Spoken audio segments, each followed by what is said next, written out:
Sadakallah el-aliyyul azim. Gel cemaat, gel vayun, gel birarun. Salam Allah şma, sarıp rahmiye, mağfireti mapyorunu sarıp. Salam, salametiun. Hamd ke humaya, ke Allah'a. Allah halik püre mahluku. Razık püre marzuku, yani aygı rızık wen riarduna, çim mahluk olsa püre marzuk ve razak wo. Razak kulli marzuk, razık kulli marzuk. Ve maliku kulli memluk. Ve her püre mülk o çügri ardına öz, asbinin öz, vuharin wo.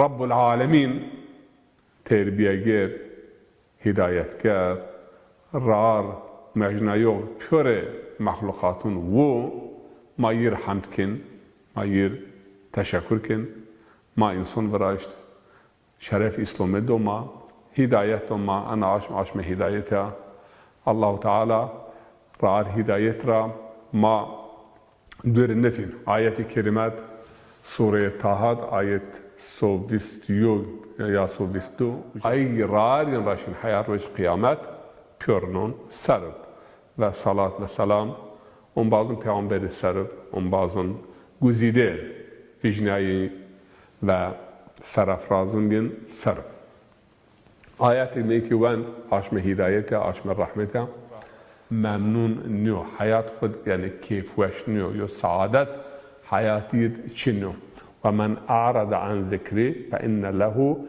maişeten danka qe gel cemaaten kıdo أن سر ربنا بندن إنسان يعني جسد والروح والنفس حتى يعني هيرهتي است تركيبي بون بويت هيرهتي الله تعالى بهداية خوا رار مجنايش خوا بأور رشته مر أرشوت يعني أو شريعة مر أرشوت آية الرهبرة ماركن خطاب كن هيره همه هاتون مواس يعني نه روح إهمال بن نه جسد إهمال بن نه ذيك روح الجسد وقتك نين بيهتا وقتك روح كوت جسد يو شخصية يو هت دين شخصية ما برازن أيضا ما بون نفس النفس بنات الروح يعني بنات جوار شايشو و جير شايش دائما هو تخلط دائما قوغد akıl,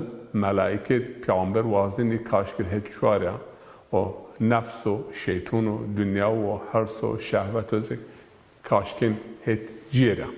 Ayrıca ana aşmın zaten yo aşmın hem hidayete hem terbiye ve kontrol. Yani marvecegen ma ve her nefs khubiyar nefs ma bin kontrol tepiş. Yani ma hakim nefsi. Vakti tahakim nefs ne bilse nefs بحاكم بسا برارة فينون